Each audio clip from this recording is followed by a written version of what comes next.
Hello. Have you ever wondered if the way you've always handled conflict is the way you've learned from your childhood and your growing up? If so, if you don't like the behavior, if you don't like the results, how do you change that? Well, we're going to talk about that here and much more on Couples Pursuit Live. Couples Pursuit. Hello, this is Vincent and Valerie Woodard. And on this episode of Couples Pursuit, we're going to talk about how to manage conflict during an interview with Kyle Benson. Welcome, Kyle. Hey, Kyle. Thank you for having me. I'm so glad you're here once again. I'm so glad you accepted our invite to do an interview. I've been a fan of yours for a long time. Kind of been, just social media stalking you because all the people that's in the niche that we have, I'm always just interested in what they do and how they help couples. And I can always learn something. So I appreciate you so much. Yes. Just to tell you a little bit about Kyle. Kyle Benson is a self-proclaimed relationship nerd who provides practical, research-based tools to build long-lasting, intimate relationships. Kyle is best known for his compassion and non-judgmental style and his capacity to see the root problem. Mm-hmm. That is so important. Tell us how you came about this work, Kyle. Ooh, that's a personal journey. So I've had started really in college, and then even after that, just really unhealthy relationships where there was a lot of cheating on the other partner's part, and I just felt incredibly insecure with my relationships and my own self-worth, and ended up trying to compensate with my insecurities by working a bunch. Wow. And trying to prove my worth by how much money I had, and ended up actually having an autoimmune reaction where I had psoriasis, which is like these red scaly spots on your body that covered me from head to toe. I never had it before. My body just shut down. Wow. I couldn't even walk like more than a few blocks without wanting to like pass out, and be coming from like playing college soccer to not being able to do that was just kind of crazy. Yeah. And I remember kind of sitting on the chair and going, how in the world did I get here? Like, what happened? And for whatever reason, it wasn't so much of the kind of the health stuff or eating or things like that. It was more of, man, my relationships have just been really roller coaster. Yeah. And so I tried to figure that out. So I started off with a book called What Makes Love Last by Dr. John Gottman, and then another book called Attached by Amir Levine and Rachel Heller. And those just really spoke to me in terms of anxious attachment and communication, and it just kind of compelled me to kind of want to understand more. And so I just started writing about my experiences and what I was understanding, and a lot about the Gottman research that John Gottman had done. The Gottman Institute ended up sharing some of that stuff. I reached out to them, asked them if I could take over their blog. They said yes to that. And, wow. So yeah, and then that kind of led to a lot of opportunities where working with them, I currently manage research studies for them. And so from there, then to grad school, then to becoming a therapist and working with couples. So wow, what a journey. Thank you for sharing that. It's very personal experience, and I think sometimes people don't realize how stress and dysfunction can disrupt your not just your mental but your physical body as well. Thank you so much for sharing that. For real. Well, when I was on your website, you have a free resource. You have a couple of free resources that I would urge my listeners and our viewers to check them out, because it's I just learned a lot. I was able to get some things to bring home and say, hey, baby, I want to check this out. But one of it's a conflict, how to manage conflicts, and you have a lot of free resources on that. But when I was reading it, I wanted to say, I know what I want to talk to Kyle about. Because this one statement stuck out for me. It says, conflicts often arise when couples are so focused on their need to be understood than neither spouse seeking to understand the other. Right.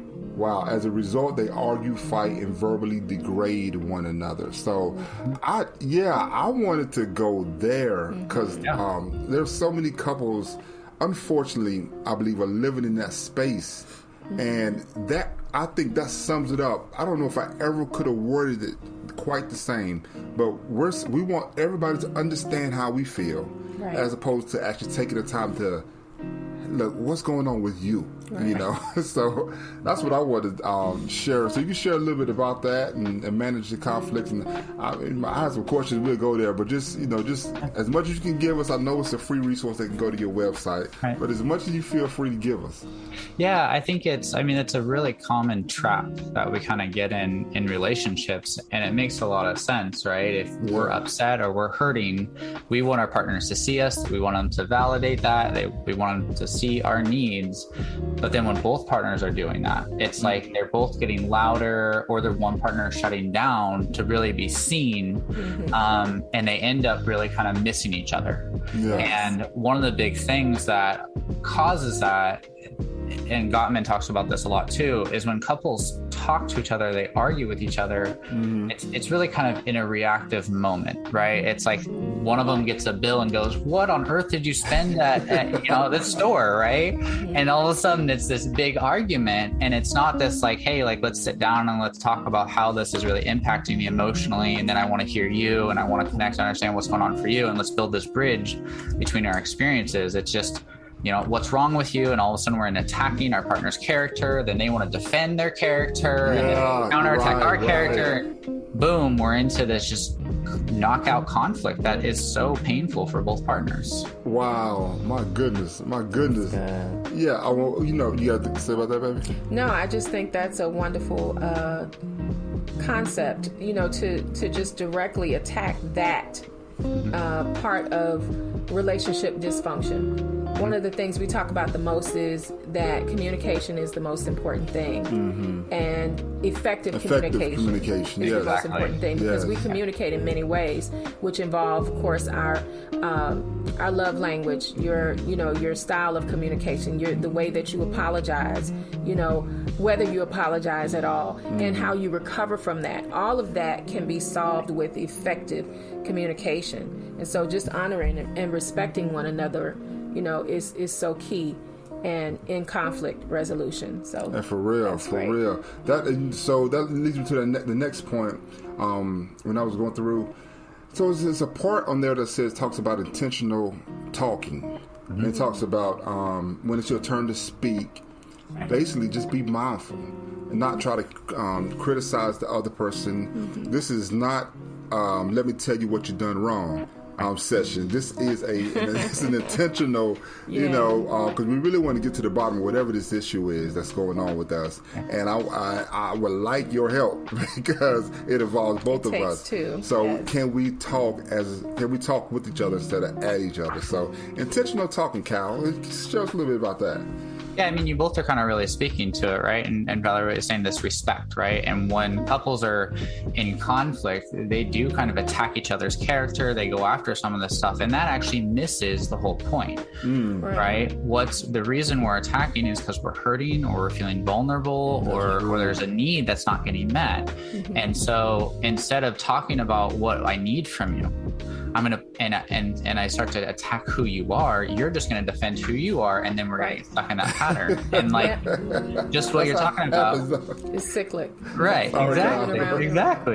Exactly. And if we can be intentional about it, and we can start to see that there's a challenge between the two of us, and we can come together to see that as a challenge, and we can start to go, what's going on for you? What's happening for me? And we can talk about our experience, not kind of blaming our partner, not attacking them.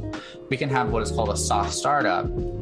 It actually causes our partner to get a little bit closer and engage in understanding what's going on for us. And then when we also do the flip and get to understand what's going on for them, we start that mutual understanding before any problem solving happens is what starts to build a bridge to our connection, and also starts to build some intimacy and understanding that then we can move the relationship forward.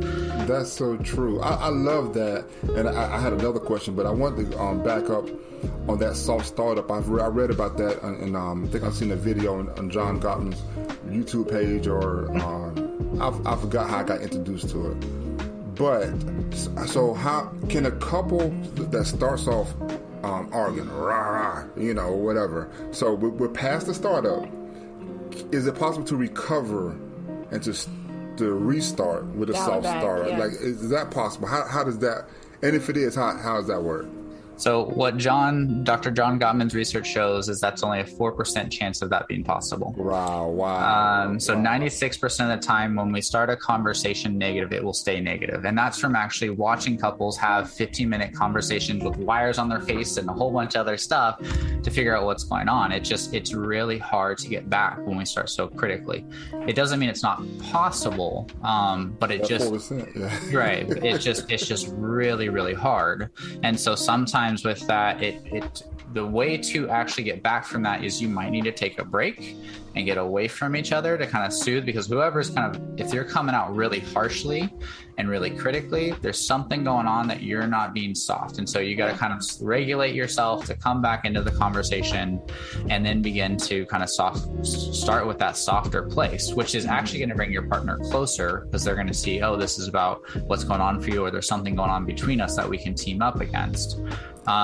So that's the first part. The second part is there's going to have to be repair. Right? If I go to my spouse and I say, right, you're just so lazy, you never doing this cleaning, or you never like help out with this part, I already do the dishes, I do this stuff, right? Like I'm attacking kind of who she is, right? I'm calling her out, I'm calling her lazy. That's not a partnership. That's not helpful in that way, right? And so I would have to apologize for that. I'd have to go to her and say, you know what, I was really out of line. You know, I realized I called you lazy, and that's not okay, and I'm so sorry. I'm so sorry that I said that. And I would need to know what she would need from me to understand how to repair and get our relationship back on track. That is such good information. That's good. I like Most that. people skip that part. You know, we kind of like to get quiet, go away and come back, gloss over it, and wait for the other person to respond or give a gift, you know, or some expression of sorrow or regret instead of actually saying it. Exactly. Yeah. And that's so good. And so that leads right into my next question of asking for what you want, not what you don't. And we did an interview with Dr. Keisha Heidick, and she made a very great point of let's talk about the issue, not all the issues, not everything that's wrong in this relationship today. You know, let's actually get down to the root, but talk about what we want to solve now. Yes. Like what do we want to move forward from now? We can't work out all these issues in one conversation, because it's just going to go somewhere else. Right. But so talk. Ask for what you need and not what you don't. What do you think about that, Kyle?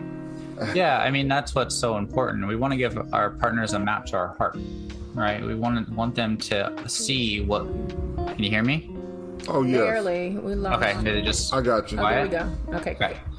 Yeah, we want to, in asking for what we need, we want to give our partners a map to our heart, right? And have them really kind of see us and understand us. But that's also really hard. And so when we come in and there's might be multiple things where we struggle in the relationship, once we feel like our partner wants to hear us and we start with one, we might want to add 6 or 7, right? And just like you said, when we add more to it, it actually blocks us from actually getting one problem resolved, or at least being able to manage it better, right? And that's why even from John Gottman's research, when he watched couples who were able to manage conflict well, they stayed focused on one problem until they're able to actually solve it, or at least come to a mutual understanding.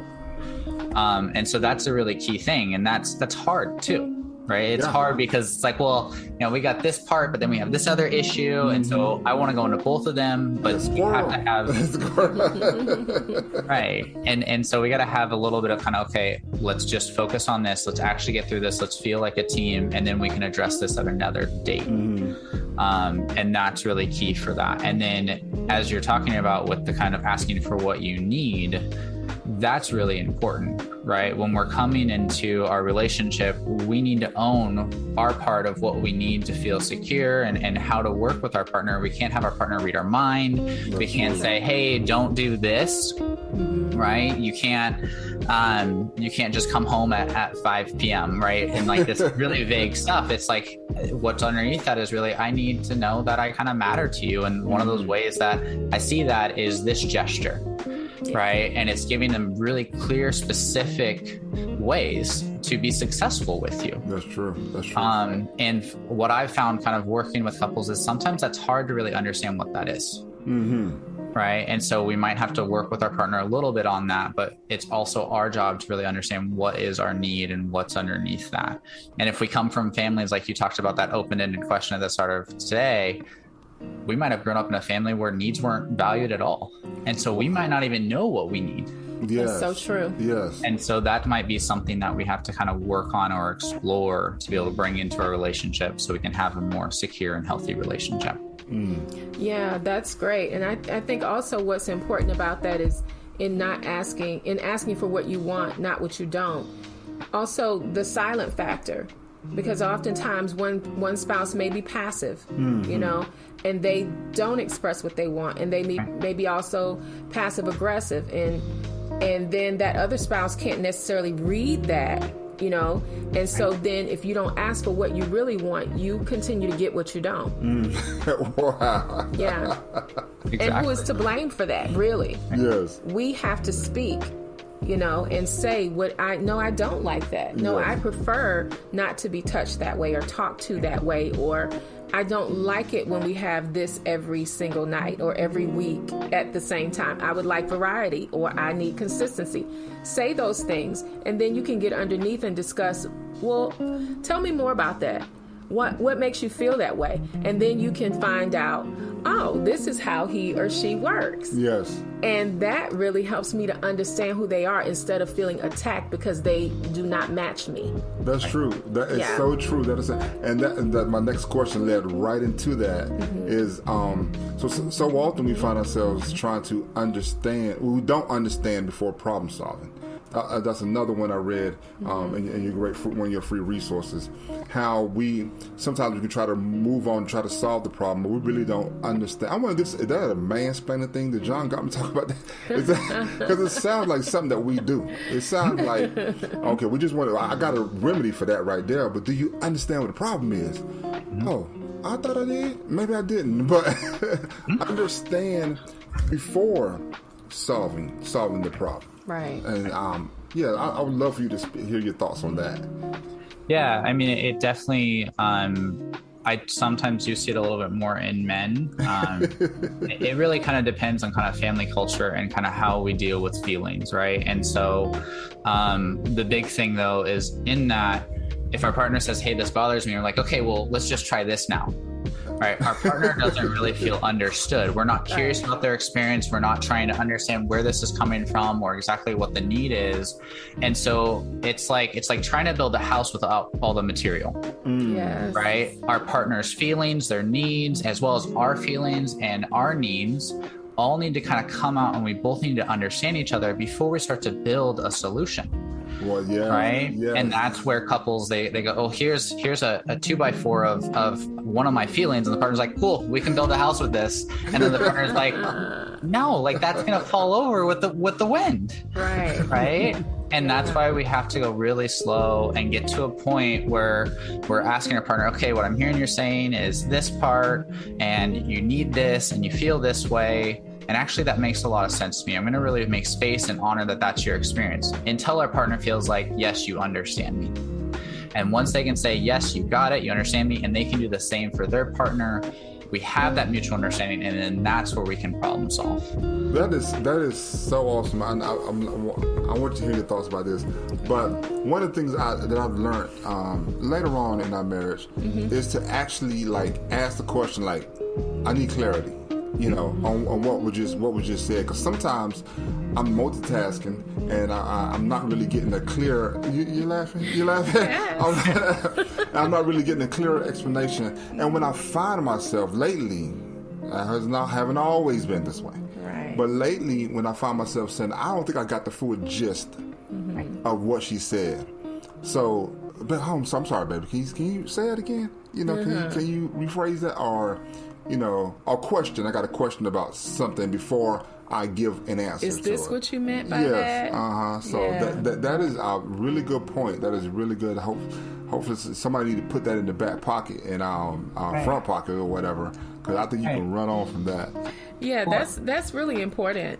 You know, that it's really important to be heard and understood, because that is what communication is about, the exchange of information for the purpose of understanding. I'm not just telling you because I want you to hear me and go, oh, okay, yeah, sure. I want you to, sometimes I just need you to hear. Right. Sometimes I need you to hear, I need you to hear and comprehend and understand. Okay? I know that's synonymous, but sometimes it doesn't always work together. Right, but, right. Understand. Right. Listen to understand. And if you don't understand, then investigate more. Find out what I mean. Don't just assume, oh, well, she says she doesn't like spaghetti sauce from this particular restaurant. So she don't want spaghetti. So, she doesn't like spaghetti. I didn't say that. You know? And it's it's funny, but so many things are misconstrued. A person can think, oh, well, we don't do this anymore because she doesn't like that. And then when you express that in a conversation to another person, well, my wife or my husband, we don't do this because they don't like that. And the spouse is like, when did I tell you I don't like that? Right. You know? Exactly. So a little bit goes a long way. But yes, listen, understand, investigate, and then repeat it if you have to, so you can get reassurance about what's been exchanged. And then also ask for clarity. Well, and this is so important, right? There is so many couples that I work with, like even in session, one partner will say, another partner will all of a sudden take it and be like, okay, this is the new fact, this is the new rule, and I go, hey, can you actually, right? You're telling yourself this after they say that. Can you check that out with them? Can you check that out if that's what they actually meant? And that's what's beautiful about what, Vincent, can you give me some clarity? Can you help me? Right? Help me make sure I get this, right? And if you can slow down and do that in your relationship, that will help so much miscommunication and misunderstanding. That leads to the next point. Calm yourself. I know that sounds self-explanatory, but talk about that. Give us more about that. Keep it. Yeah, I think especially in conflict, for some of us, we grew up in families that conflict was normal. Other families, there was no conflict. Everything got swept under the rug. And so our bodies can become really overwhelmed when we get into conflict. And so if we can be softer in our startup, and be gentler and listening and that stuff, that'll help our nervous system. But also we have to be able to calm ourselves so we can do that too. Right. So as a speaker, if I'm really hurt and overwhelmed with negativity and anger, I'm going to come out harsh. Yeah. It's my part to work on soothing and self-soothing, so I can then start to share that in a way that my partner can move towards me and start to connect with what's under that anger, or what my anger is about. And so that's a big part for kind of the speaker who's often sharing what's going on for them. For the listener, it's kind of the same thing, right? Our partner might say something and we might want to just defend ourselves, attack them back, and not actually listen. We might be listening to reply rather than understand, right? And so we really have to slow down and trust that, okay, I got to really try to understand my partner. They're sharing this right now. I'm going to put my agenda, my stuff about this on the side, and trust that in the future we will talk about this, and it'll be my turn for my space to be really understood. And this is something John Gottman does. When Julie Gottman, his wife, talks about issues, he writes down what she will say. Wow. And he will take a note, and he has this little journal that he would kind of pull out, and he does it because it gets him to focus on what she's saying, not on his reaction, not on what it does. And he focuses on, if I can write this down, I can really understand her. That is so good. That is so good. I remember so often in our early relationships, we used to argue. After we get to a point of, heightened excitement in the argument or whatever, it's like, man, I wish you could record yourself. I wish you could hear yourself. I wish because I'm telling you what I said. No, that's not what I said. Or da da da da. But so that point, and we have one more point to go. But so when you talked about calming yourself, I know some people might be looking at this video or listen to this on the podcast and say, well, that's easy for y'all to say. Y'all are relationship coaches, y'all, that's easy for y'all to say. What do you say to those people that are like, I don't know, I can't help it. I can't. Well, I think that's where you start to question, really? I can get angry. It is hard for me sometimes, but that's work I've done and work I have to do. But if you say you can't help it, does that also show up when you're in public? Are you able to control it in public? If you can control in public, why can't you control it at home? Nice. Right? Because there's something that you're telling yourself or convincing yourself you can't do it, but yet you can. And so there's a discrepancy that you need to examine on why that is. And oftentimes, the people who say, oh, like I just can't control it, I'm like, okay, well, last time this happened in public and you told me this, you didn't react, you didn't blow up, you didn't attack the text hand person. So help me understand, like, what's the difference here? Yeah, you let them off easy. It's a lack of desire or self-control or respect. You would always say that the true the test. way the true test. The true test of when you love me, if you love me, is how you treat me when you're not happy with me. Right. Mm-hmm. That's so good. That is so good. You can say whatever you want, but when you're upset and you don't control yourself, that tells me all I need to know. For real. Relationship red flag number 1. Man, this interview is so good, and we've run out of time. And I appreciate you so much, Kyle. Look, my last one is connect emotionally. You speak a lot about empathy, and we do too, actually, because I learned that's actually a key thing when you speak from that place, and actually to that place also, but from that place where you are trying to really understand and feel what the other person and what your spouse is saying. So connect emotionally. That's our last one. Yeah, so just kind of really quickly on that, like if our partner is sharing their feelings and their experience, sometimes we want to kind of defend ourselves or kind of dismiss that, and it leaves them feeling isolated and alone. Right. Yes. If we can make space for them, really seek to understand them, our job really at that point is to try to step into their shoes. What like this, clearly this is something that bothers them. Clearly this is something that is upsetting. And how can I make sense of that? Mm-hmm. How can I step into that and go, yeah, like what you're actually saying, that you felt hurt, that I talked to this person at this party and I left you alone and excluded you. Like I can actually resonate with that. That makes sense that you were hurt in that way. Just even saying that and honoring our partner's experience, what it does, it actually regulates their nervous system. It makes them feel safe. And all of a sudden they feel they can start to connect with us a little bit more. And so that's a really key part. That is so important. We want to honor your time. We want to thank you for joining us today. Yes, thank you so much. Thank you. And we want to say to all the listeners, to learn more about Kyle Benson and to download your free guides to stop cycles of conflict and begin connecting in your relationship today, visit www.kylebenson.net. KyleBenson.net. KyleBenson.net. Yes, that's right. And I'll leave a link in the comments. So thank you again, Kyle. Thank you so much for joining us. I appreciate it. We did it. We got together, and it was a great connection. I just appreciate you so much for saying yes, and I just look forward to it's a great interview when you run out of time. Yeah. And I appreciate to connecting in the future. Yeah, and I appreciate you putting this on and helping couples. I mean, this is really powerful stuff. So thank you for making this happen. Awesome. All righty. Till next time, we want to thank you for joining us here on Couples Pursuit Live. We pray that the Lord bless you, keep you, make his face shine upon you, be gracious to you, and give you peace. We'll see you here again on Couples Pursuit Live. Bye. Bye.